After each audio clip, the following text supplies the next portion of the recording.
ఎంతమంది వారం అంతా బైబిల్ చదువుతూ ఉన్నాం? చేతులు చూపించాలి. ఎంతమంది వారం అంతా బైబిల్ చదువుతున్నారు? అని కొద్దిగానే చదివారు వారంలో? మరి ఎత్తండి.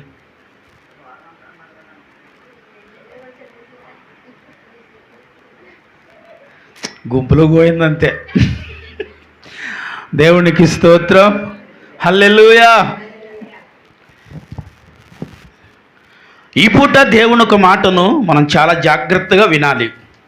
ఈ పూట దేవుడు కొన్ని విషయాలు మనకి నేర్పిస్తున్నాడు. ఏంటంటే, నీ యవ్వనం బట్టి ఎవడు నిన్ను తునీకరించనీయకుము, కానీ మాటలో, ప్రవర్తనలో, ప్రేమలో, విశ్వాసములో, పవిత్రతలో విశ్వాసులకు మాదిరిగా ఉండుము అన్న ఈ మాటను మనం ఇప్పుడు చాలా జాగ్రత్తగా ధ్యానం చేసుకుంటున్నాం. ఇక్కడ ఏమిటి మనం చదవబడిన మాట? మాటలో, ప్రేమలో, ఎన్నో లెక్కెట్టాలి. ప్రేమలో ఏమండి, మాటలో, ప్రవర్తనలో, ప్రేమలో, విశ్వాసంలో, పవిత్రతలో,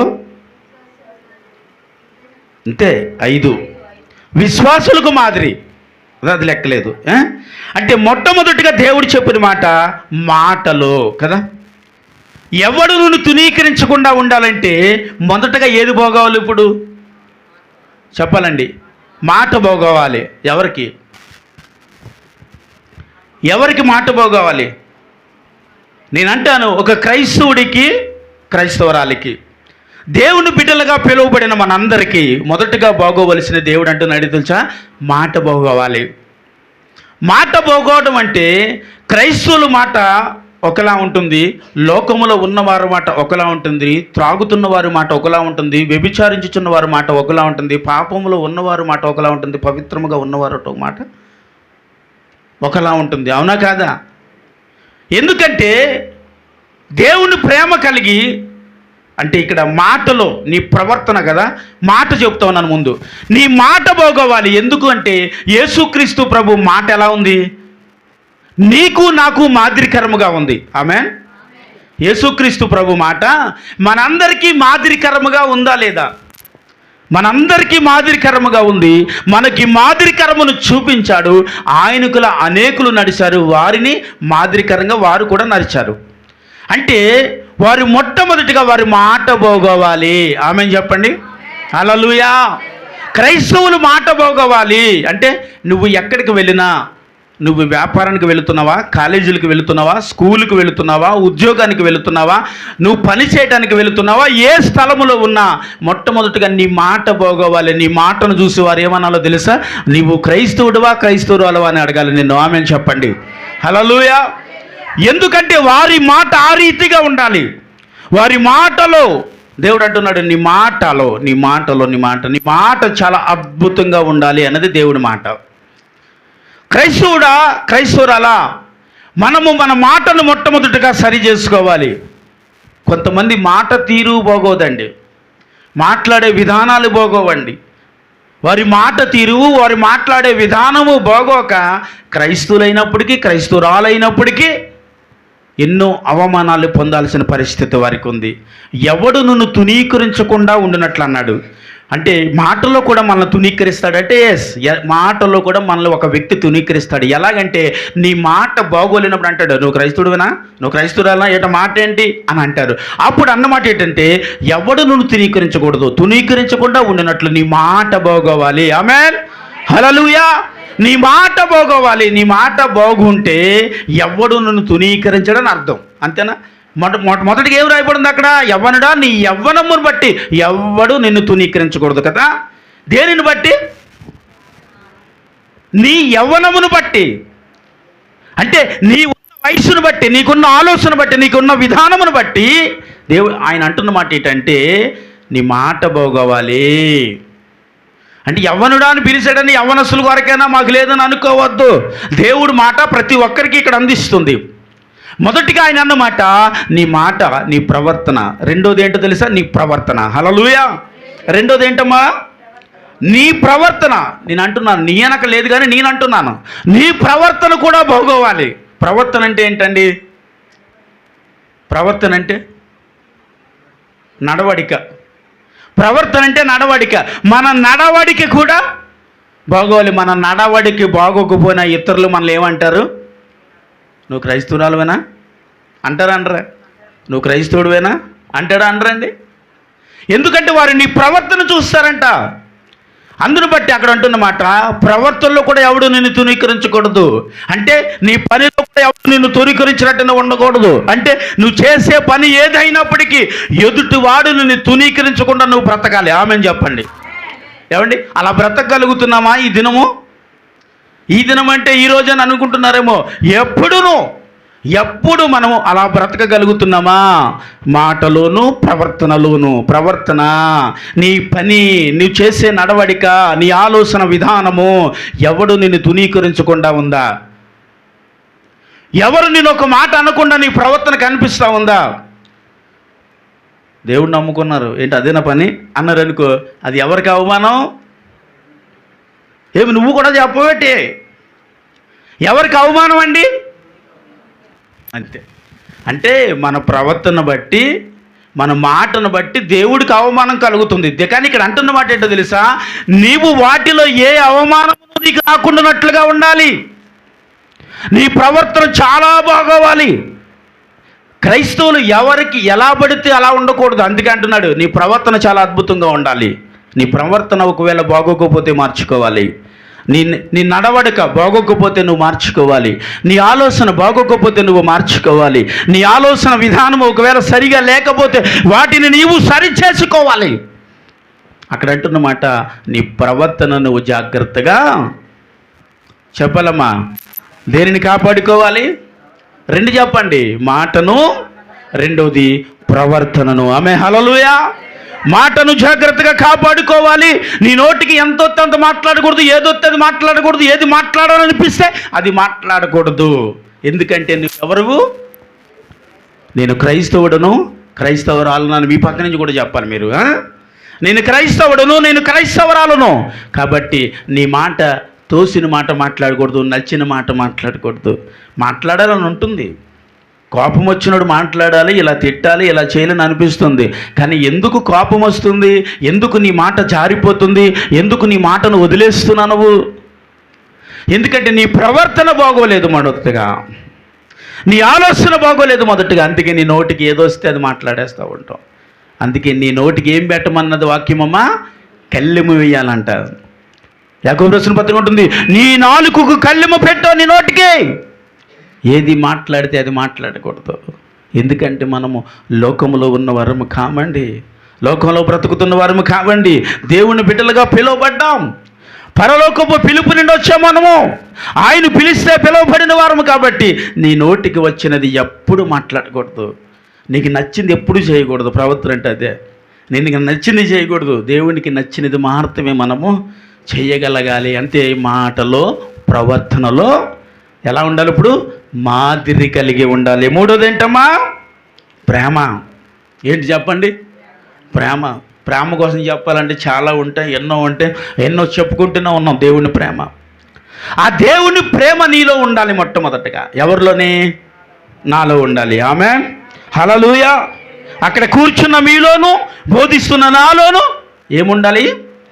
ప్రేమ ఉండాలి. నేను అంటాను, ఇది దేవుని ప్రేమ ఉండాలి. ప్రేమ అంటది వేరు, లోక సంబంధమైన కొన్ని ప్రేమలు ఉన్నాయి, అది కాదు.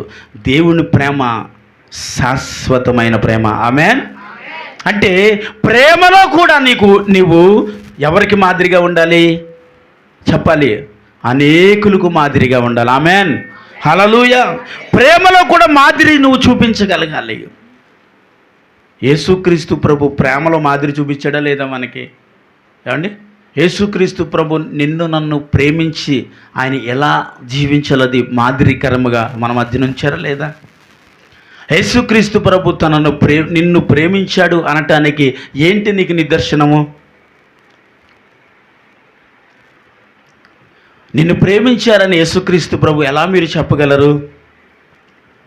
యేసయ్య నన్ను ప్రేమించాడండి అని అంటాం కదా.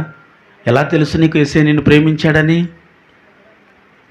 సిలువులో మరణించాడు కనుక నేను చెప్పగలను అనాలి. ఆమేన్, హల్లెలూయా. సిలువులో నా కొరకు మరణించాడు కనుక నేను చెప్పగలను యేసయ్య నన్ను ప్రేమించాడు. అసలు ప్రేమ అంటే ఏంటి? అసలు ఒక వ్యక్తిని నువ్వు ఎలా ప్రేమించగలగాలి? అంటే నేను అంటాను, నాకు చాలా విశ్వాసం ఉందండి, నమ్మకం ఉందండి, యథార్థంగా బ్రతుకుతున్నానండి అని అంటారు కొంతమంది. అప్పుడు అంటాను, నీలో ప్రేమ కూడా ఉందా? విశ్వాసం ఉన్నా, యథార్థత ఉన్నా, నమ్మకం ఉన్నా, ప్రార్థన ఉన్నా, ఏది ఉన్నా ప్రేమ లేకపోతే ఏది సాధించలేమంట. ఏది? చూడండి, ఆ మాటను చూపిస్తాను. 1 కొరింథీ రాసిన పత్రిక ఒకసారి తీయండి. 1 కొరింథీ రాసిన పత్రిక 13వ అధ్యాయము 2-3 వచనాలలో చాలా అద్భుతమైన మాట పౌలు గారు మనకు తెలియజేస్తున్నారు. 1 కొరింథీ 13వ అధ్యాయము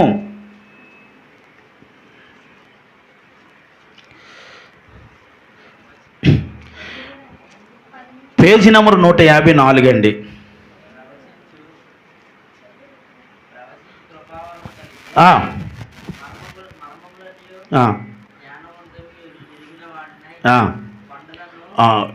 కొండలను పెగిలింపగలిగిన పరిపూర్ణ విశ్వాసము గలవాడినైనను ప్రేమ లేని వాడినైతే నేను వ్యర్థుడను. ఒక్కసారి అక్కడ ఆగండి. ఇక్కడ ఎన్న మాట మీకు అర్థమైందా? నేను కొండలను పగిలిపోయేంత విశ్వాసం అంటే, యేసునామములో కొండ పగిలిపో అంటే పగిలిపోద్దంట ఆయన నోటి మాటలో. అంత విశ్వాసం ఉంది నాకు, అంత విశ్వాసం ఉంది. కానీ ప్రేమ లేని వాడిని అయితే నేనేమన్నాడు? వ్యర్థమైన వాడిని. విశ్వాసం ఉంటే సరిపోదా అండి క్రైస్తవుడికి, క్రైస్తవురాలకి? ప్రార్థన జీవితం ఉంటే సరిపోదండి? ఉపవాసాలు చేసేస్తే సరిపోదా అండి? ఇవన్నీ ఉంటే క్రైస్తవ జీవితంలో దేనిని సాధించలేవంటే నువ్వు దేనిని సాధించలేవు. విశ్వాసం ఉన్నా, ఉపవాసం ఉన్నా, ఎంతో ప్రార్థన చేసినా, ఎంతో నువ్వు బైబిల్ చదివేసిన దానివైనా, చదివేసిన వాడివైనా, తల్లకిందులుగా బైబిల్ అటు కూడా చదివేసావు. బైబిల్ తీయకుండా వాక్యం అంతా చెప్పేయగలవు. అంత జ్ఞానం నీకుంది, దేవుడు ఇచ్చాడు ఆ జ్ఞానం. నేను అంటాను, ఇంత జ్ఞానం ఉంది కాబట్టి నేను దేనినైనా సాధించగలను అంటే నువ్వు దేనిని సాధించలేవని వాక్యం అంటుంది ఇక్కడ. ఇదేంటండి, ఇవన్నీ ఉంటే దేని వాక్యం ఇన్ని ఉంటే నేను దేనిని సాధించాలనే దేనిని సాధించలేవు, వ్యర్థమైన వ్యక్తి అని దేవుడు అంటున్నాను. నేను నీ భక్తి వ్యర్థమంట, నీ ఉపవాసం వ్యర్థమంట, నీ ప్రార్థన వ్యర్థమంట, నువ్వు చేసే ప్రతి అనుభవం దేవుడి సన్నిధిలో అన్నీ వ్యర్థమే అంటున్నది ఇక్కడ. ఏది లేకపోతే, ఒక్క విషయం చెప్పండి అందరూ, ప్రేమ లేకపోతే అని చెప్పండి. ప్రేమ లేకపోతే ఇవన్నీ ఉన్న నా జీవితంలో నిన్ను వెద్దుడినయ్యా అంటున్నాడు పౌలు భక్తుడు. అదేంటి సార్, మీరు చాలా భక్తులు కదా, మీరు చేసిన గొప్ప సేవ ఎవరు చేయగలగరు? 3 ఖండాలలో అద్భుతమైన సువార్థికుడిగా ఎంతో పరిచయం చేసి, ఎంతో మంది సేవకురాలను తయారు చేసి, అనేక ప్రాంతాల్లో దేవుడు సువార్త ప్రకటించి, ఎంతో మంది చేత కొట్టబడి, తిట్టబడి, ఉమ్ముయ్యబడి, అవమానములు పొంది, రాళ్లతో కొట్టబడి, గోతుల్లో పాడవేయబడిన పౌలు గారు మీరు మాట్లాడుతున్న మాట ఏంటంటే అంటాడు, ఇవన్నీ ఉన్న వ్యర్థమండి, నేను ప్రేమ లేకపోతే అంటున్నాడు ఆయన. నా జీవితంలో ఇవన్నీ ఉన్నాయి, లేవంటలేదు. కానీ ఒకవేళ నాలో కానీ ప్రేమ లేకపోతే నేను వ్యర్థుడను అంటున్నాడు. అసలు ప్రేమ అంటే ఏంటండి? ఒక తల్లిగా నీ బిడ్డను నువ్వు ప్రేమించకపోతే, ఒక తండ్రిగా నీ బిడ్డ నువ్వు ప్రేమించకపోతే, ఒక భర్తగా నీ భార్య నువ్వు ప్రేమించకపోతే, ఒక భార్యగా నీ భర్త నువ్వు ప్రేమించకపోతే, ఒక అత్తమామలుగా నీ కోడలను నువ్వు ప్రేమించకపోతే, ఒక కోడలుగా నీ అత్తమామను కూడా తల్లిదండ్రిగా నువ్వు ప్రేమించకపోతే వ్యర్థం నీ భక్తి అంటుంది, అంతే.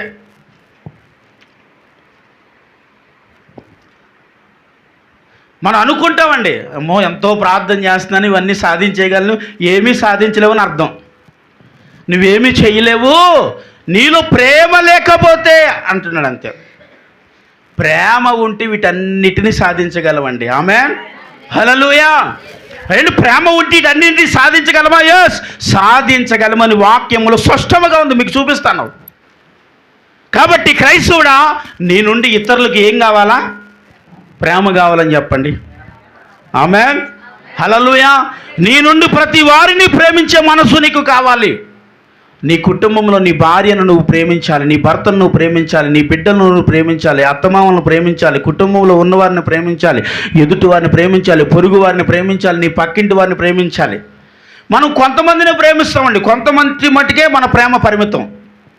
అందరిని మనం ప్రేమించలేం.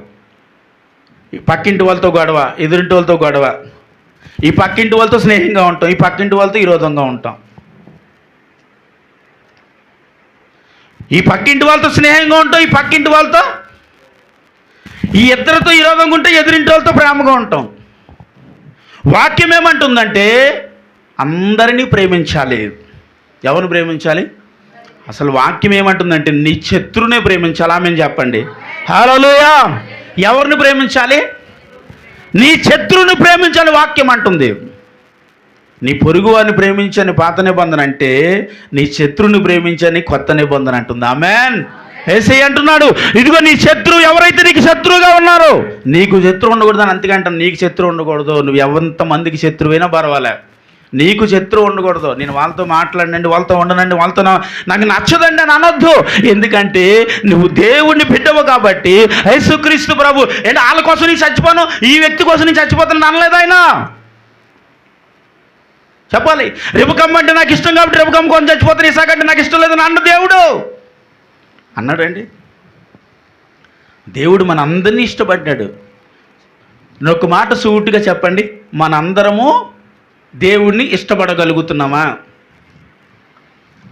ఇంచకు ఊపేస్తారు బుర్రలు, ఎక్కడ ప్రేమించేస్తున్నారు మీరు? దేవుణ్ణి మనందరము ప్రేమించగలుగుతున్నామంటే నేను ఒక్కటి అడుగుతాను, దానికి కరెక్ట్గా ఆన్సర్ ఇవ్వండి.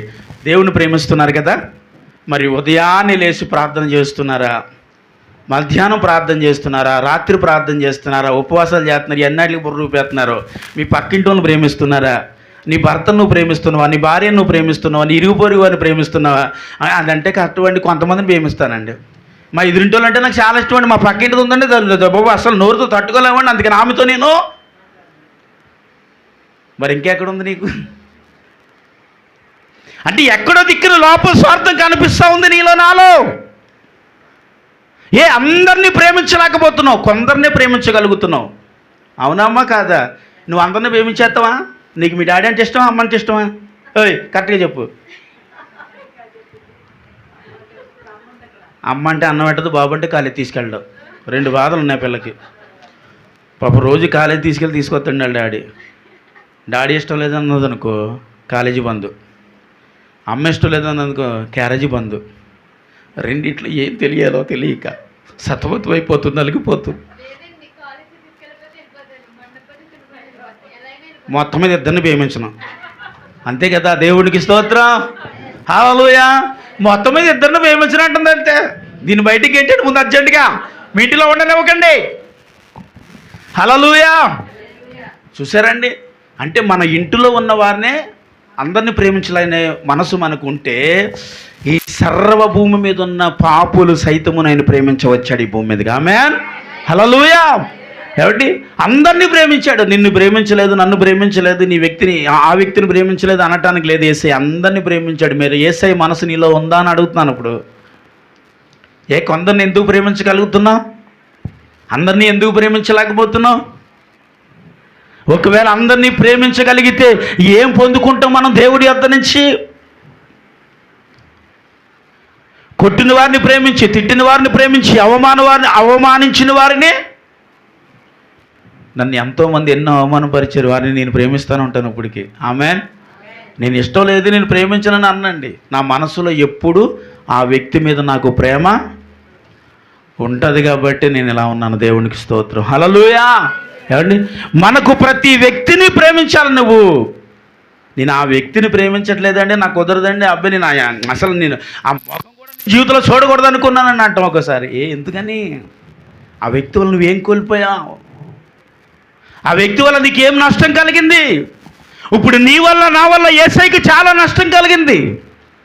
నీ ప్రవర్తన బాగోక, నీ మాట బాగోక, నీ ఆలోచన బాగోక, నీ నడవడి బాగోక, నీ యొక్క ప్రతి దినము నువ్వు చేసే పనిని యేసయ్యకి నచ్చక, యేసయ్యకి ఏమొచ్చింది? ఇప్పుడు మరణం వచ్చింది. చెప్పరేమి? మరణం వచ్చింది. ఎలాంటి మరణం అది? సాధారణమైన మరణం అండి అన్నా. అవునంటారేటమ్మా, అది సాధారణమైన మరణం ఏమి కాదు, చాలా భయంకరమైన మరణం యేసయ్య పొందాడు. హల్లెలూయా. ఆ మరణం ఎలాంటి మరణమో తెలుసు మీకు. ఏమండి, ఎవ్వడు ఈ భూమి మీద అట్టి శిక్ష ఇప్పటికి ఎవడు అనుభవించలేదు.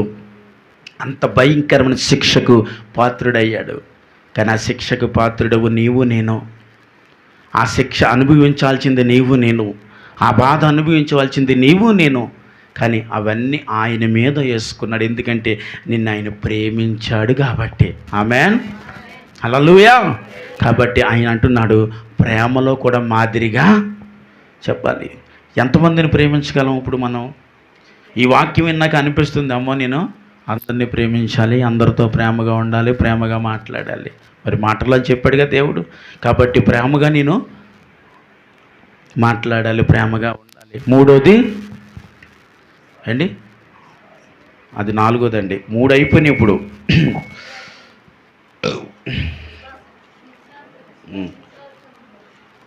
ఓకే, చెప్పండి. మొదటి తిమోతి కదా, మొదటి తిమోతి రాసిన పత్రిక 4వ అధ్యాయము 12వ వచనం. మాట అయిపోయింది, ప్రవర్తన అయిపోయింది, ప్రేమ అయిపోయింది. ఇప్పుడు విశ్వాసమును, దేనిలోని? విశ్వాసములో కూడా ఎలా ఉండాలంట? మాదిరిగా ఉండాలి. ఆమేన్. విశ్వాసములో మాదిరి అంటే ఏంటండి? అసలు విశ్వాసం అంటే ఏంటి మీ దృష్టిలో?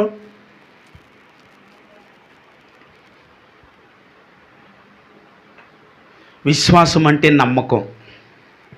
విశ్వాసం అంటే ఏంటండి? నమ్మకం. దానికి ఇంకొకటి మూడేద్దాం, నిరీక్షణ. చెప్పండి, నిరీక్షణ. దేనికి తోడుది? విశ్వాసముకు తోడు. నిరీక్షణ లేకపోతే విశ్వాసంలో మనము నిలవలేము. అదేంటంటే నిరీక్షణ లేకపోతే విశ్వాసం ఎందుకు? నిరీక్షణ అంటే ఎదురు చూసు గుణము. ఏంటిది? ఎదురు చూసు గుణము. దేని కొరకు మనం ఎదురు చూడాలి? దేవుని సన్నిధిలో మనం దేని కొరకు ఎదురు చూడాలి? అసలు మనందరం దేని కొరకు ఎదురు చూస్తాం చెప్పండి?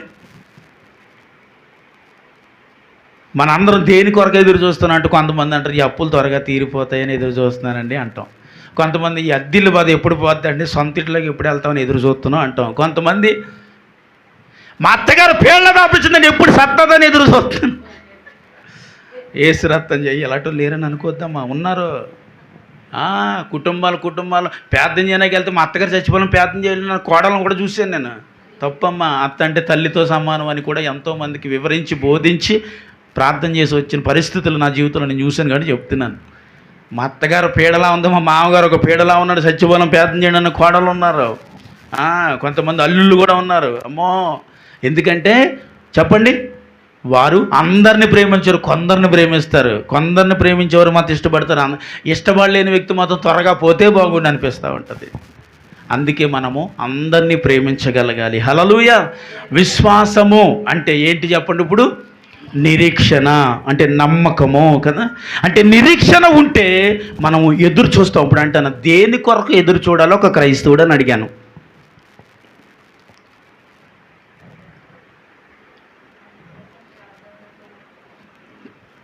దేని కొరకు ఎదురు చూడాలి? ఏం కాదు, సమాధానం కోసం, డబ్బు కోసం, ఆశీర్వాదం కోసం, కారు కోసం ఏమి ఎదురు చూడడు క్రైస్తవుడు. దేని కొరకు ఎదురు చూడాలంటే, యేసయ్యా నువ్వు ఎప్పుడు వస్తావు అని ఎదురు చూడాలి. ఆమేన్, హల్లెలూయా. ఏమని ఎదురు చూడాలి? యేసయ్యా నువ్వు ఎప్పుడు వస్తావయ్యా అని ఎదురు చూడాలి. ఎందుకు? ఆయన వస్తే మనం వెళ్ళిపోదామని. ఎందుకు వెళ్ళిపోవాలి? ఇప్పుడు ఈ భూమి చాలా తిప్పలు ఉన్నాయండి, చాలా అప్పులు ఉన్నాయండి, చాలా బాధలు ఉన్నాయండి. ఇవన్నీ తొలగిపోవాలంటే బేగా వెళ్ళిపోవాలండి అంటారు కొంతమంది. వీటి కోసం వెళ్ళిపోవాలనుకుంటున్నావా? అంటే ఇంతకీ ప్రభు కొరకు వెళ్ళిపోవాలనుకోవట్లేదా? ప్రభువుని స్తుతించాలని కోట్లాది దూతల మధ్యన నేను ఉండాలని అనుకోవట్లేదా? కొంతమంది నిరీక్షణ ప్రభు రాకడ కొరకే ఉంటుంది. తెలుసా మీకు? ప్రభు రాకడ కొరకండి, కనిపెట్టుకుంటూ ఉంటారు వారు. కొంతమంది ప్రభు కొరకు కనిపెట్టుకుని, ప్రభు నువ్వు ఎప్పుడు వస్తే అప్పుడు నేను వచ్చేస్తానయ్యా. కొంతమంది ఏమంటారంటే, బాబు ఇంకా కొద్ది సమయం ఉందండి, మాకు కొన్ని సంపాదించవలసి ఉన్నాయి, కూర్చుకోవాల్సి ఉన్నాయి, సమకూర్చుకోవాల్సి వచ్చినాయి అని ఏమంటాం. కొన్ని ప్రార్థనలు కూడా ప్రభు దగ్గర చేస్తూ ఉంటాం. చెయ్యిబెట్టి అలా చెప్తున్నా. ఇప్పుడు దేవుడు వచ్చి అడిగాడు ఇంకా, లేదంటే తిమ్మాపురంలో ఇల్లు కట్టేదాకా, అక్కడ 2 ఆరాధన పెట్టేదాకా నేను రానని అంటది. దేవుడు వచ్చి నీకేం కావాలమ్మా అని అడిగితే, అంటే ఒక్కొక్కరికి ఒక కోరిక ఉంటుందండి. ఆ కోరిక కొరకు కనిపెడతారు వీరు. నేనంటాను, నిజమైన విశ్వాసి, నిజమైన నమ్మకమైన విశ్వాసి యథార్థంగా ప్రభు కొరకు బ్రతుకువారు, ప్రభు నీ రాకడ వస్తే చాలు నీతో వచ్చేస్తానయ్యా. ఎందుకంటే ఈ భయంకరమైన ఈ లోకంలో నేను బ్రతుకుట నా వల్ల కాదు. ఈ భయంకరమైన భౌత్వమైన ఈ శరీర సంబంధమైన క్రియలు నన్ను బతకనివ్వట్లేదయ్యా, నన్ను నిలవనివ్వట్లేదు, నా పని నన్ను చేసుకోనివ్వట్లేదు, నన్ను సరిగా ఉండనివ్వట్లేదు, నా ప్రవర్తన, నా ఆలోచన, నా నడవడికను సరిగ్గా నీ వైపు ఉండనివ్వట్లేదు ప్రభా. కాబట్టి ఈ భయంకరమైన ఎక్కడ ఈ భౌత్వమైన భూమి మీద నేను బ్రతకటం నా వల్ల కాదు ప్రభా, వచ్చేస్తాను. నిజమండి, కొంతమంది ప్రార్థన మనం ఇలా వింటూ ఉంటాం, అది చాలా అద్భుతమైనది. అలా ప్రార్థన చేసేవాడిని దేవుడు త్వరగా తీసుకెళ్ళడు, వాడికి కావలసినవన్నిటినీ అంతకంటే అడగొట్టలేదు. కాబట్టి సొలొమోను ప్రార్థన చేశాడు కదా, మనందరికీ తెలుసు. సొలొమోను ప్రార్థన చేస్తూ ఆయన దర్శనం అనమాట, ఆయన దర్శనంలో ప్రార్థన చేస్తున్నప్పుడు దేవుడు ప్రత్యక్షమే ఏం కావాలని నీకని అడిగాడు. ఏం కావాలని అడిగితే, నాయన నాకు ధనం కావాలయ్యా, నాకు పెద్ద కోట కావాలయ్యా, నాకు అనేకులు, నాకు సెక్యూరిటీ అంటే దాన్ని ఏమంటే సైన్యాలు కావాలి, గుర్రాలు కావాలి, రథాలు కావాలి. ఎవరినైతే ఏం అడుగుతారు? ఖచ్చితంగా చెప్పండి, దేవుడు ఒకవేళ ప్రత్యక్షం అడిగితే ఏమంట? మీరు మిమ్మల్ని రాజుని చేశాడు కాబట్టి అడుగుతారు. ఇప్పుడు మీరు ఒక దేశానికి రాజుని చేసి దేవుడు వచ్చి మిమ్మల్ని అడిగాడు అనుకో, ముందు రాజుగా కావలసినవన్నీ అడుగుతాం, సామాగ్రి అంతా అడుగుతాం. సొలొమోను ఏమని అడిగాడు? అయ్యా, ఈ రాజ్యం అంతటిని నాకు అప్పగించారు, ఈ రాజ్యములో ఉన్న ప్రజలందరిని అప్పగించారు, కానీ ఈ రాజ్యములో రాజుగా నేనుండి వీరికి న్యాయము తీర్చుటకు నాకు ఏం కావాలా? జ్ఞానం కావాలయ్యా. ఎంత గొప్ప వరం కోరుతున్నాడో చూడండి. నువ్వు ధనం అడగలేదు, నీ శత్రువు ప్రాణమైనను సిరి సంపదలు ఏమి అడగలేదు బిడ్డ. ఏం అడిగావు చెప్పండి? జ్ఞానాన్ని కోరావు. ఎందుకంటే ఈ దేశాన్ని పరిపాలించే నాయకుడికి ఏం కావాలా? జ్ఞానం కావాలి. ఆ జ్ఞానముతో పాటు నువ్వు అడగని కూడా ఇస్తున్నాను అన్నాడు. స్తోత్రం చెప్పాలప్పుడు. హల్లెలూయా. ఆ జ్ఞానముతో పాటు నీకేమి ఇస్తున్నాను? సొలొమోనుకున్న సిరి సంపదలు ఈ బైబిల్లో ఇంకెవరికి లేదు. ఆమేన్, హల్లెలూయా. అన్ని సిరి సంపదలు అంటే వాడల మీద, సిప్పుల మీద వచ్చినాయండి, బంగారపు నిధులు సిప్పుల మీద వచ్చినాయి సొలొమోనుకి. సొలొమోను బల్ల ఎంత భోజనపు బల్ల ఎలా ఉండదో తెలుసా అంటండి. ఎందుకు అంత ఆశీర్వాదం సొలొమోనుకు కలిగిందంటే, సొలొమోను ఆశీర్వాదమును కోరిన వాడు కాదు, ఈ రాజ్యాన్ని పరిపాలించాలి. ఈ రాజ్యాన్ని పరిపాలించడానికి, ఈ రాజ్యంలో ఉన్న ప్రజలకు తీర్పు తీర్చాలంటే మొదట కావాల్సింది ఏమి కాదండి, నాకు జ్ఞానం లేదన్నాడు అంతే. జ్ఞానముతో పాటు ఇవన్నిటినీ సొలొమోనుకు దేవుడు ఒకవేళ ప్రత్యక్షం ఇలా నిన్ను అడిగితే ఏం కోరప్పుడు? సొలొమోను కాపీ కొట్టేసి నాకు కూడా జ్ఞానం కావాలి ప్రభు అని అడిగితే ఎన్ని ఇచ్చేస్తాడు అనుకుంటాం మనం కదండి. ఎందుకంటే ఆల్రెడీ మన కళ్ళ ముందు సొలొమోను కనిపించుచున్నాడు కనుక, ప్రభు నీ చిత్తమైతే నన్నేంటి ఈ ఏలూరు ప్రాంతంలో నన్ను బాగా దీవించు ప్రభా, ఏలూరు ప్రాంతంలో ఉన్న ఈ ప్రజల మధ్య నేను బ్రతకలేకపోతున్నాను ప్రభా, కాబట్టి నాకేం కావాలి? జ్ఞానం కావాలి ప్రభా అంటే ఏలూరు మొత్తం చేతికి ఇచ్చేస్తాడు అనుకుంటాం మనం. ఎందుకంటే ఎదట మనకు ఒక వ్యక్తి మాదిరిగా కనిపిస్తున్నాడు ఇక్కడ సొలొమోను.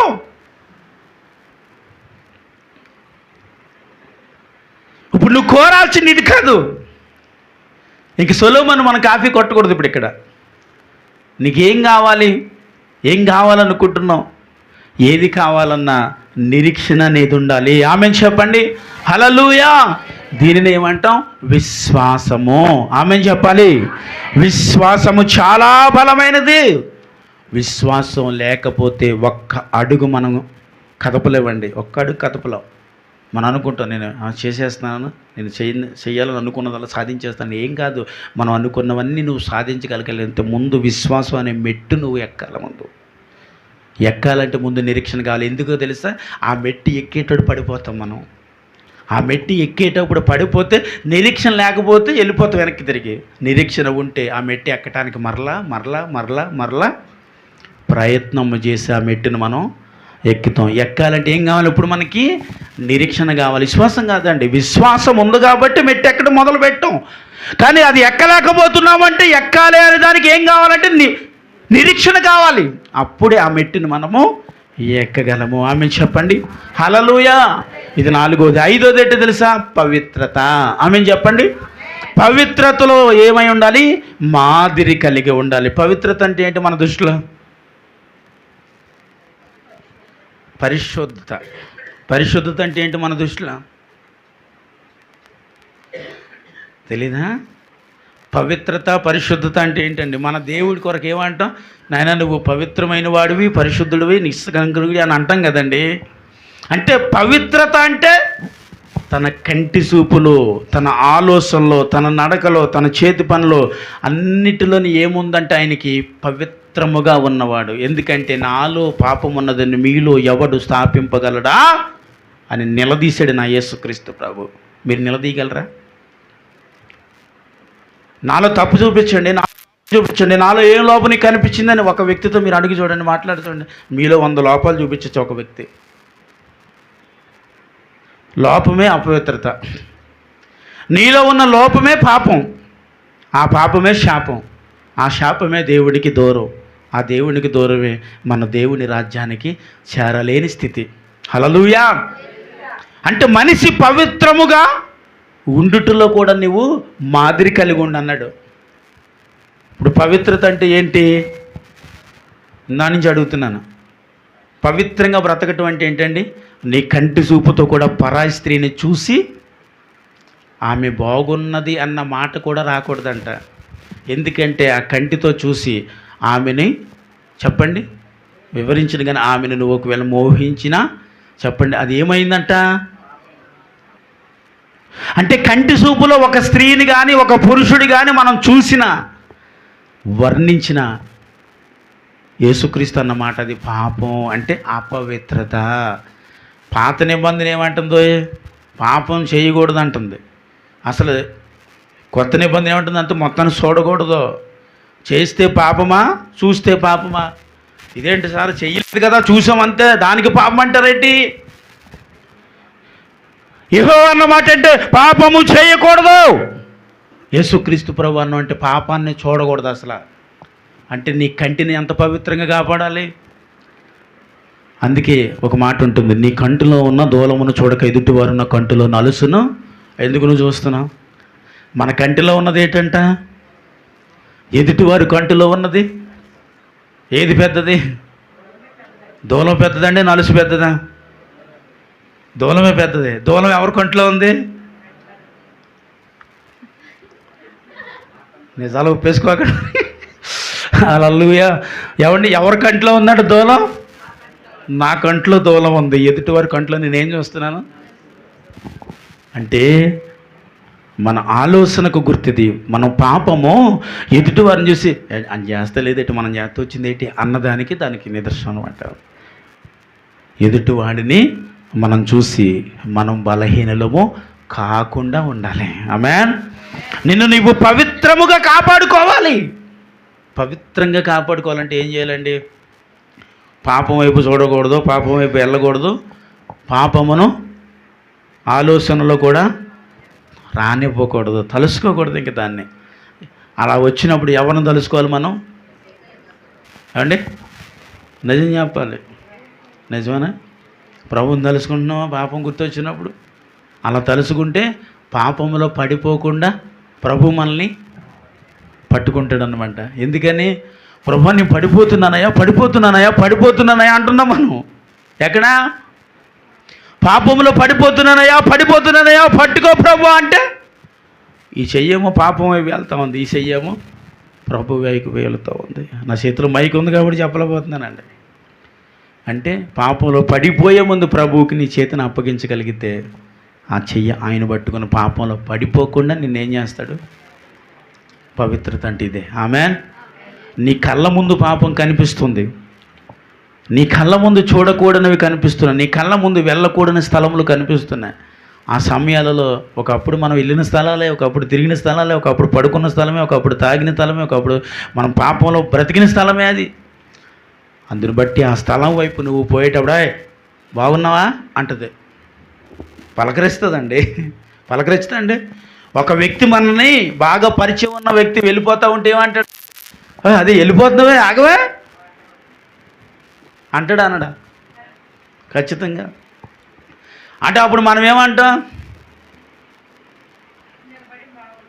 అసలు నిలబడవు. దేవుని స్తోత్రం. నిలబడాల్సిన పని మనకేంటండి? అక్కడ పాపం ధరించి నిలబడితే లాగేద్దంతే.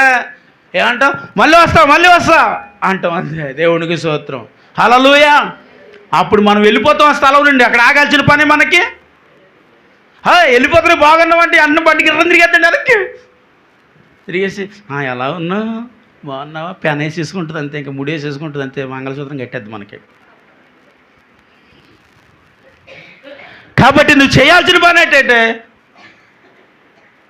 నువ్వు అక్కడే నేను వెళ్ళాల్సిన ప్రయాణం, చేయాల్సిన ప్రయాణం చాలా దూరం ఉంది నాకు అని చెప్పాలి. ఏంటండి, నేను వెళ్ళాల్సిన స్థలముకు, చేరాల్సిన స్థలముకు నేను ప్రయాణంలో ఉన్నాను కాబట్టి మధ్యలో నువ్వు నన్ను ఆపొద్దమ్మా అని చెప్పి నువ్వు దానికి బాయ్ చెప్పి వెళ్ళిపోవాలి. వెంటనే వెనక్కి యూటర్నింగ్ తీసుకున్నావు అనుకో, మన బ్రేక్ టర్నింగ్ అయిపోద్ది మన జీవితం అంతా, బ్రేక్ అయిపోయి. ఎప్పుడు నీ జీవితంలో అలా పాపాన్ని పలకరించొద్దు చెప్పాలి. అర్థమయ్యే రీతికి చెప్తాను. యోసేపు తన ఇంటికి వెళ్ళినప్పుడు, రాజు గదిలోనికి వెళ్ళినప్పుడు పొత్తేపరు భార్య యోసేపు చేతులు పట్టుకుంది. యోసేపు యూటర్న్ తీసుకున్నాడా? ఎక్కడ యూటర్న్ తీసుకున్నాడు? పాపం దగ్గర యూటర్న్ తీసుకున్నాడు. పవిత్రతలో యూటర్నింగ్ తీసుకోకూడదు. ఎప్పుడు తీసుకుంటే నీ జీవితం బ్రేక్ అయిపోద్ది. పాపం దగ్గర యూటర్నింగ్ తీసుకోవాలి. వెంటనే ఏం చేశాడు యోసేపు? ఆ స్థలమును విడిచి పారిపోయాడండి. పారిపోయేటప్పుడు తన వస్త్రాలు ఎక్కడున్నాయి? పొత్తేపరు భార్య చేతిలో ఉండిపోయింది. అంటే ఆమె ఎంత బలవంతకరం చేసిందో గుర్తుంచుకోండి. పర్వాలేదులే, ఐగుప్తు దేశం మీద నేనే రాజుని కాబట్టి నన్ను ఆవిడ అనేది పొత్తేపరే కదా అంటే ఆడ యోసేపు అసలు పాపానికి అవకాశం ఇవ్వలేదు, వెనక్కి తిరిగి చూడలేదు. వెంటనే ఆ స్థలాన్ని విడిచి, ఆ వస్త్రాన్ని విడిచి పారిపోయాడు. అయ్యో నా వస్త్రం ఎవరి చేతిలో ఉంది? ఆ వస్త్రం ఆమె చేతిలో ఉండటం వల్లే యోసేపు మరలా సెరకు వెళ్ళాడు. మనమైతే అండి నా షర్ట్ అక్కడ ఉండిపోయిందండి, వెళ్ళి తెచ్చేసుకుంటానండి. షర్ట్ తెచ్చుకోడానికి వెళ్తే ఉండతుంది అక్కడ నిన్ను లాగేద్దే. ఆ షర్ట్ ఉందని ఉండిపోయేటట్టు యోసేపు ఏం చేశాడు? పోతే బానే అన్నాడు. ఒరే అక్కడ ఉంటే యోసేపు నీకు చాలా ప్రమాదం, ఆ షర్ట్ అక్కడ ఉంటే మళ్ళీ సరకపోతా పోతారు, మళ్ళీ వెనక్కి యూటర్న్ తీసుకుంటే నా జీవితమే పోతుంది. నువ్వు యూటర్నింగ్ ఎక్కడ తీసుకోవాలంటే నీ జీవితంలో ఎప్పుడు యూటర్నింగ్ తీయకూడదు. పాపం దగ్గర నుంచి యూటర్నింగ్ తీయాలి నువ్వు. అప్పుడే నీ భవిష్యత్తు చెప్పాలి అద్భుతంగా నా దేవుడు చేస్తాడు. ఆమె చెప్పండి. పోతే పోనీ, ఆ షర్ట్ పోతే పోయింది. ఇప్పుడు దానివల్ల నేను ఒకవేళ మళ్ళీ నేను చెరకు వెళ్ళినా పర్వాలేదు, తిరిగి వెళితే ఆ పాపంలో ఖచ్చితంగా పడిపోతాను అనుకున్నాడు యోసేపు. ఏం చేశాడు చెప్పాలండి? స్థలం నుంచి పారిపోయాడు. పొత్తేపరు వచ్చాడు. ఏమైంది? యోసేపు నన్ను బలవంతకరం చేశాడండి అంది. అవునా? ఎందుకంటే యోసేపు కొరకు పొత్తేపరుకు తెలుసండి. అవునా అంటే అవును, చూడండి నన్ను బలవంతకరం చేయబోతు నేను కేకలు వేస్తుంటే, పారిపోతుంటే ఆయన షర్ట్ని పట్టుకున్నాను, ఇదిగో షర్ట్ అని ఇచ్చింది. భార్య మాట వినకపోతే అలా. కొంతమంది ఇలాంటి దుష్టమంది చాలా భయంకరమైన వ్యక్తి అండి. ఆమెని భయంకరంగా రాయబడి ఉంటుంది బైబిల్లో. చాలా భయంకరమైన వ్యక్తే. అలాంటి వ్యక్తులుగా ఉండొద్దమ్మా. స్త్రీలలో అలాంటి వారిగా ఉండకూడదు. ప్రతి ఒక్కరు అలాంటి దుష్ట ఆలోచన ఉండకూడదు. యేసేపు మీద భయంకరమైన నిందేసినప్పుడు దాన్ని ఏమంటారు? పాపం కొరకు అన్నప్పుడు, అవ్వా నా దేవుడికి విరుద్ధమైన పాపము నేను చేయను, దీని నిమిత్తం నువ్వు ఏ శిక్ష చేసినా నేను భరించుటకు నేను సిద్ధంగా ఉన్నానంటే తీసుకెళ్ళి సెరలాడిసింది అన్నాడు. అంతే. కానీ ఆ శిక్షకు అంటే ఆ నిందకు ప్రతిమగా దేవుడు మళ్ళీ ఏం చేశాడండి? ఒక ఉన్నత స్థానంలో యోసేపును నిలవబెట్టాడు. ఆమె హల్లెలూయా. ఎలా నిలవబెట్టాడంటే తనను చూసి నవ్వు వేలం చేసి కొట్టి గోతులో పాడేసిన అన్నదమ్ములే వచ్చి సాష్టాంగ పడేటట్టుగా యోసేపుని ఆశీర్వదించేశాడు. స్తోత్రం, హల్లెలూయా. దానికి కారణం ఏంటంటే యోసేపు పాపాన్ని దగ్గరికి వాళ్ళేదు, పారిపోయాడు. అక్కడి నుంచి ఏం చేశాడండి? పారిపోయాడు. దానినే పవిత్రత అంటారు. ఆమె చెప్పాలి. పవిత్రత అంటే ఏంటండి? పాపాన్ని చూసి అంటే అది వ్యభిచారం అన్నట్టు కాదు. వ్యభిచారమైనా, త్రాగుడైనా, అపవిత్రమైన బూతులైనా ఏదైనా ఒకటేనండి. ఏదైనా ఒకటే. ఇటువంటి వాటికి మనం ఎప్పుడు దూరంగా పారిపోని చెప్తున్నాడు. చూడండి ఆ మాట చదువుతూ ఒకసారి. 2 తిమోతి రాసిన పత్రిక 2వ అధ్యాయం 22వ వచనం ఒకసారి తీయండి. 2 తిమోతి రాసిన పత్రిక 2వ అధ్యాయము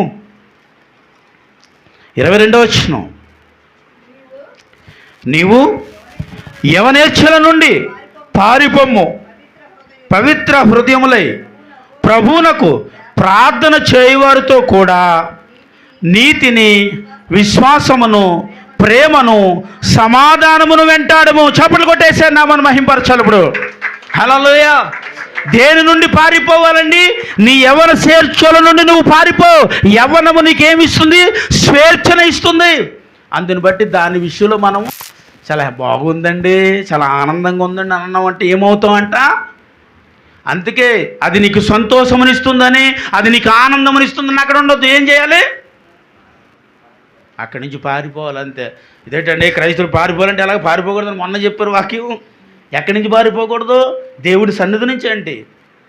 పవిత్రత నుండి ఏంటి? పరిశుద్ధతల నుంచి ఏంటి? విశ్వాసములో నేటి. వీటన్నిటిలో మాదిరిగా ఉండాలంటే పాపం నుండి పారిపోవాలి. అది నన్ను ఏమీ చేయదండి. బాగా నాకు తెలిసిన బిడ్డ ఉన్నాడు. ఇప్పుడు మన సన్నిధికి దూరంగా ఉన్నారులే, చాలా రోజులు అయింది, రావట్లేదు. ఇప్పుడు ఆయన ఏమని అంటే దర్శనం చూసి, ఏమండి మీ పరిస్థితి బాగోలేదు, మీతో ఇలా ఉందండి, ఇలా ఉంటున్నారు మీరంటే, అది నన్ను ఏమీ చేయదు పాస్టర్ గారు. ఎందుకంటే నేను ప్రతిదినం ప్రార్థన చేస్తాను. ప్రార్థన తప్ప నాకు ఏది గుర్తురాదు. అసలు నేను అలాంటి ఆలోచించను. అది ఏం చేస్తుంది నన్ను అన్నాడు. దాంతో ఇప్పుడు ఉన్నాడు. అది ఏమీ చేయదు నన్ను. అది ఏమీ చేయదంటే నువ్వు అక్కడి నుంచి పారిపోతే ఏమీ చేయదు. పారిపోకుండా అక్కడే కూర్చుంటే ఊరుకోదు. అది ఎందుకు ఊరుకుంటుంది? దాని పనే నిన్ను పాడు చేయటం కదా, దాని పనే నిన్ను నాశనం చేయటం కదా. ఏసో ఇది నన్ను ఏం చేస్తుందండి అని కూర్చేసిన గదిలో కూర్చుంటే చెప్పాలి. ఏసోబు అది నన్నేం చేస్తుందండి, నేను దేవుడు పెట్టని ఎన్నో కష్టాలు పడి, ఎన్నో శ్రమలు పడి, ఎన్నో ఇబ్బందులు పడి, ఎంతో ప్రార్థన చేస్తేనే కానీ నాకు ఈ రాజభోగం నాకు రాలేదు. ఆ పోతే పరి ఇన్ని బాధ్యతలు నాకు అప్పగించినప్పుడు అది నన్నేం చేస్తుంది? అలా ఆవిడ నన్నేం చేస్తుంది నన్ను అని అక్కడే కూర్చుని ఉంటే తన జీవితం అంతా పాడైపోయింది. అక్కడి నుంచి పారిపోయాడు ఏసోబు కొరకు రాయబడి ఉంటాయి. కొన్ని విషయాలలో క్రైస్తవుడు కొన్ని విషయాల నుండి, కొన్ని స్థలముల నుండి పారిపోవాలండి. హల్లెలూయా, ఆమేన్. చెప్పరే, జాయిగా చెప్తానే. కొన్ని స్థలాల నుండి మనం ఏం చేయాలంటే పారిపోవాలా. పారిపోతే అది పట్టేసుకుంటుంది మనల్ని. కిందట ఆదివారం వాక్యం చదివే పాపము నేనేం చేస్తాంట పట్టుకుంటుందని చదివామా లేదా? సంఖ్యాకాండం 32 అధ్యాయంలో చదివామా లేదండి? ఆ పాపం మనల్ని ఏం చేస్తుందంటే పట్టుకుంటుంది. యోసేపు అక్కడ ఉంటే పట్టుకుంటుందన్న భయం వల్లనే పారిపోయాడు. కాబట్టి ఇక్కడ రాయబడిన మాట కూడా నీ యవ్వన సంఖ్యల నుండి పారిపో, పవిత్రతలో ఏమండి చదవాలి. ఎక్కడుంది? నా మీద ఉండదు.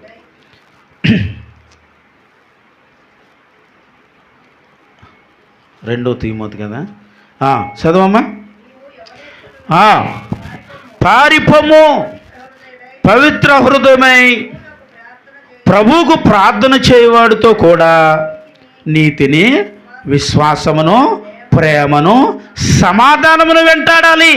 ఏటిని వెంటాడాలి చెప్పండి? ఇప్పుడు చెప్పాలి. ప్రార్థన చేయవారితో కూడి విశ్వాసము, ప్రేమ, సమాధానమును వెంటాడాలంట. అంటే ప్రార్థన చేయవారితో ఎక్కువ ఉండవని అర్థం.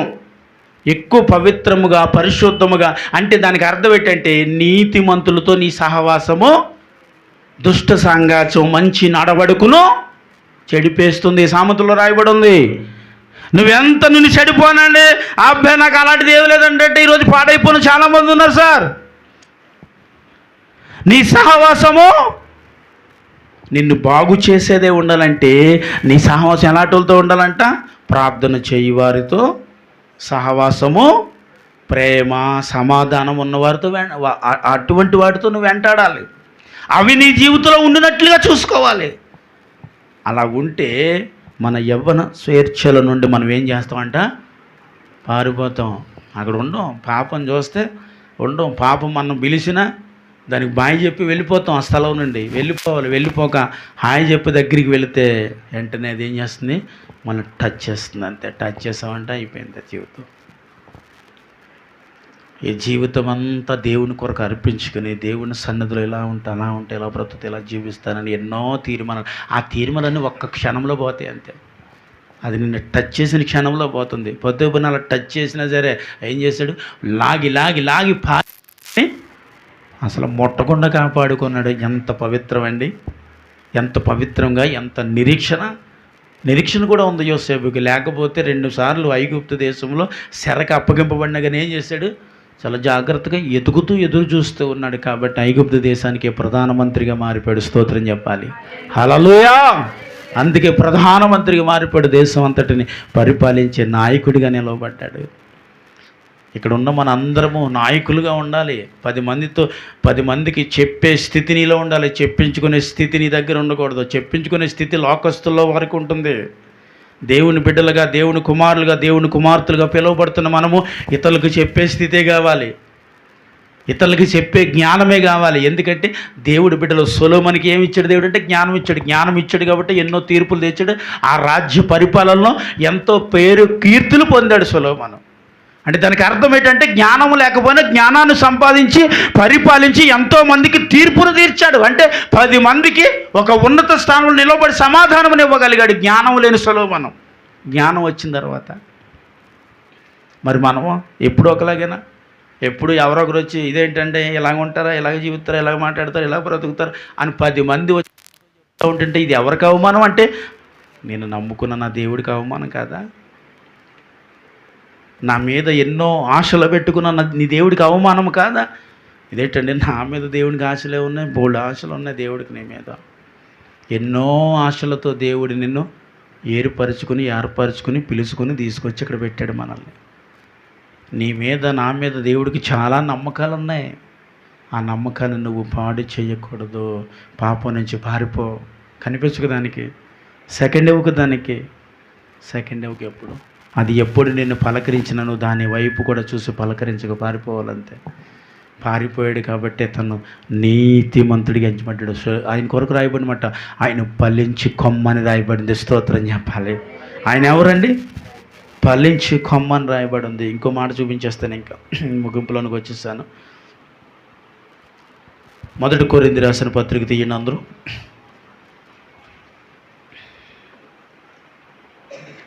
1 కొరింథీ రాసిన పత్రిక 13వ అధ్యాయము 13వ వచనం.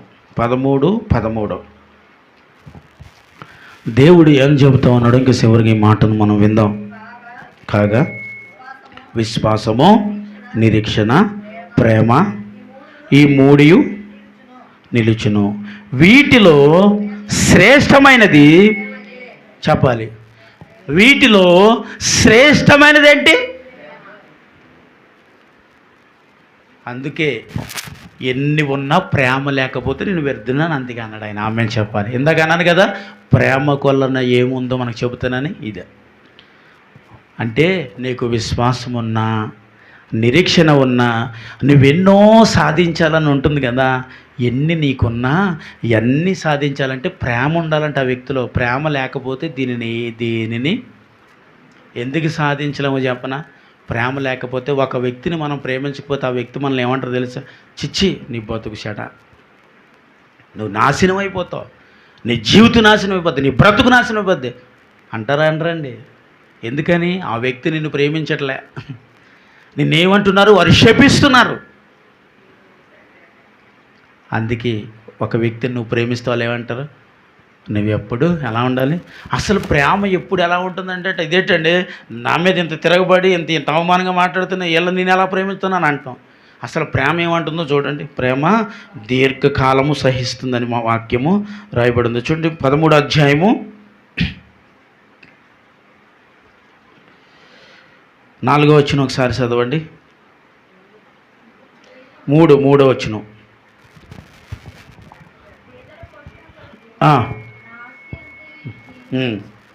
నా శరీరమును అప్పగించి ప్రేమ లేనివాడినైతే నాకు ప్రయోజనమేమీ లేదు.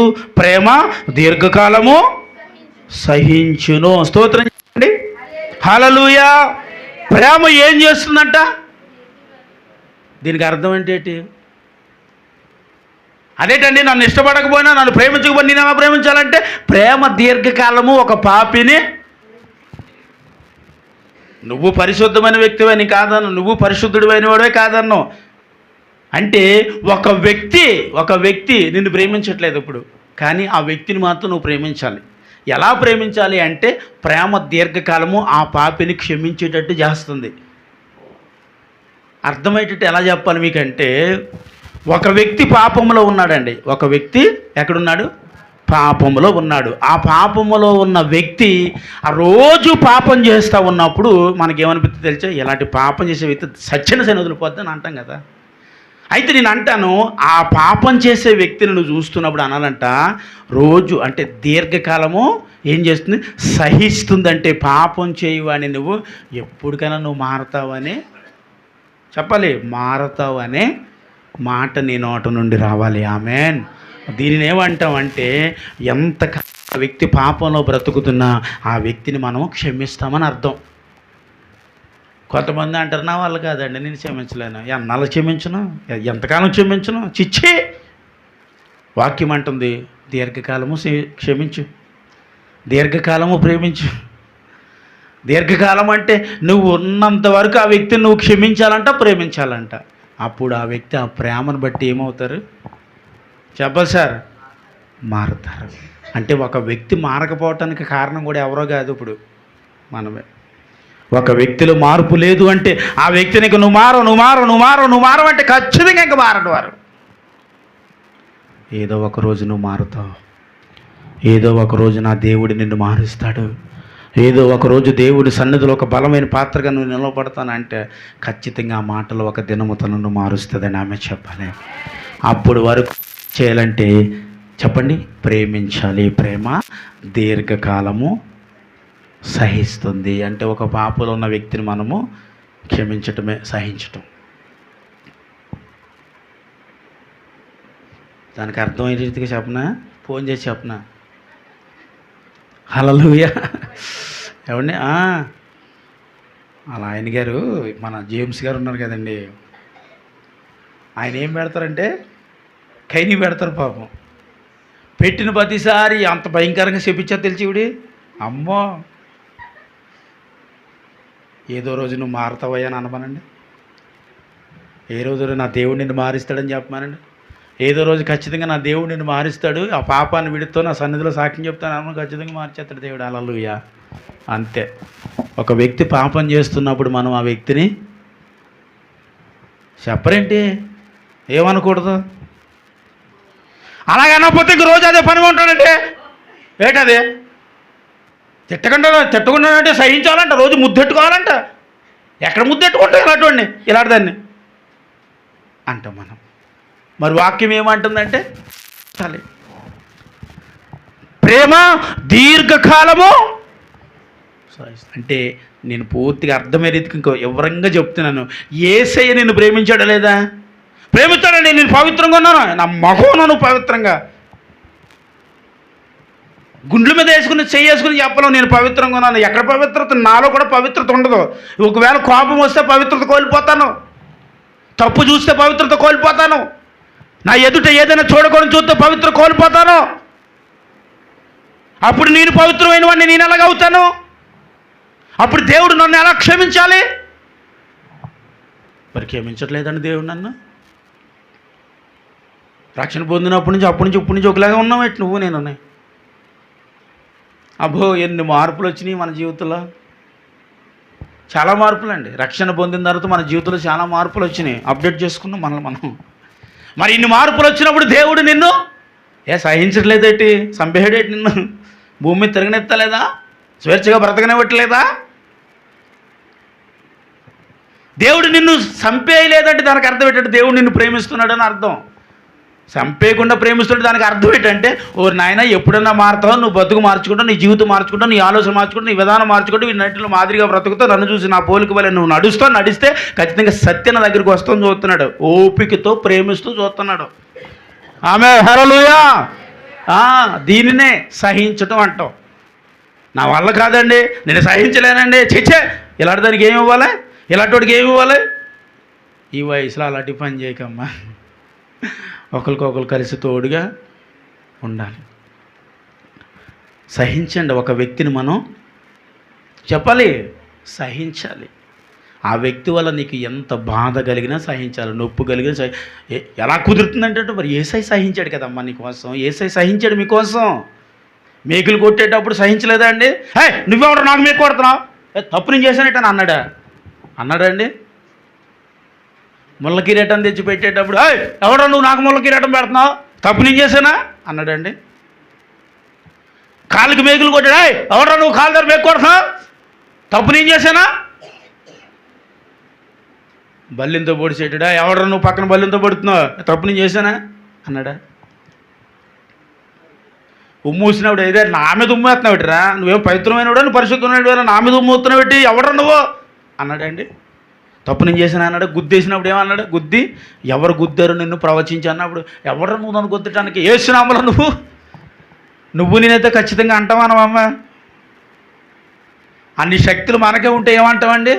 ఉమ్మూసినండి బస్వం చేస్తాం అక్కడికక్కడే, సమస్య లేదు. ఎందుకంటే తగ్గాల్సిన అవసరం లేదు, తగ్గేది లేదండి అసలు. ఎందుకు తగ్గాలి? తప్పు చేసినా పాపం చేసినా, ఓరు బాబు ఏమీ చేసి అన్నీ చేస్తున్నా మనమే ఇంతలా మాట్లాడితే ఏమీ చేయని ఆయన ఎలా మాట్లాడాలి? ఆయన ఏ తప్పు చేయలేదండి, ఏ పాపం చేయలేదు, ఏమీ ఎరుగునవాడు ఆయన, ఆయనలో ఏ పాపము లేదని ఆయనే అన్నాడు. అలాంటి వ్యక్తికి నీ శిక్షలు వేస్తా ఉండేట నాకేస్తావాటి అన్ననే అన్నాడా? అనకుండా వాటన్నిటిని ఏం చేశాడంట? ప్రేమతో సహించాడంట. స్తోత్రం చెప్పాలి, హల్లెలూయా.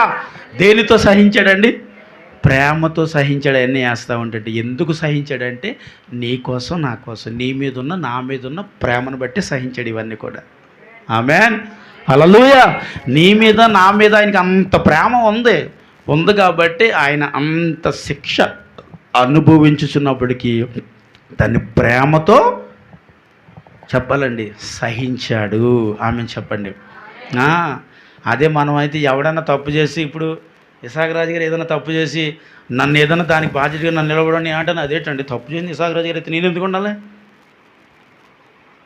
ఓ నాయన, మనుషుల్లోనే ఇంతలాగా ఉంటుంటే పరలోకం నుండి దిగి వచ్చిన దేవుడు మనందరి పాపాలు ఆయన మీద వేసుకుని అంత శిక్ష భరించేటప్పుడు ఆయనకి ఎలా ఉండాలండి?